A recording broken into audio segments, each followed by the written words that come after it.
Detective John Hudson gripped his flashlight tightly as he descended deeper into the abandoned warehouse.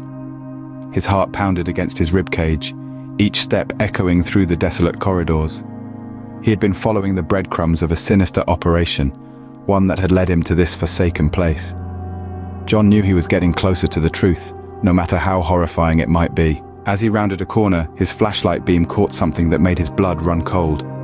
A row of cages lined the walls, each containing a small, motionless figure. Children, too still, too silent. John rushed forward, his footsteps echoing louder now in his ears. He approached the nearest cage and shone his light inside. The sight that greeted him nearly made him retch. The child within was pale and gaunt, tubes protruding from their arms and chest, but it was their eyes that horrified John the most. Empty sockets stared back at him, the eyeballs nowhere to be found. A sickening realization washed over him. These children weren't just kidnapped, they were being experimented on, used as guinea pigs in some twisted quest for scientific advancement. Each room he entered revealed more horrors. Machines humming with life support systems, tables littered with surgical tools, and vials containing substances too ghastly to contemplate. But the worst was yet to come. In a hidden chamber at the heart of the warehouse, John stumbled upon the true extent of the atrocity. Rows upon rows of children, their bodies mutilated beyond recognition. Some missing limbs, others with grotesque modifications to their anatomy. And in the center of it all, a group of scientists worked with feverish intensity, their eyes alight with madness. Without hesitation, John confronted them, his gun drawn, and his voice a thunderous roar of condemnation.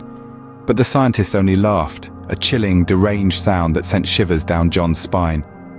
"You're too late, detective," one of them sneered. "We've been at this for decades, hundreds of children sacrificed in the name of progress." John's grip tightened on his gun, but before he could react, he was surrounded. Hands grabbed him from all sides, dragging him toward a table at the center of the room. In a desperate struggle, John fought against his captors, but it was futile.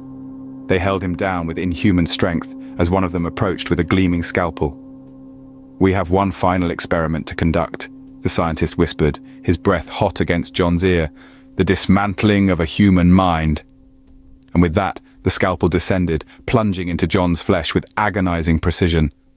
Darkness swallowed him whole as pain consumed every inch of his being, and in his final moments of consciousness, he knew that he would never escape the horrors of this place. For in the depths of the abandoned warehouse, evil reigned supreme, and there was no salvation for those who dare to uncover its secrets.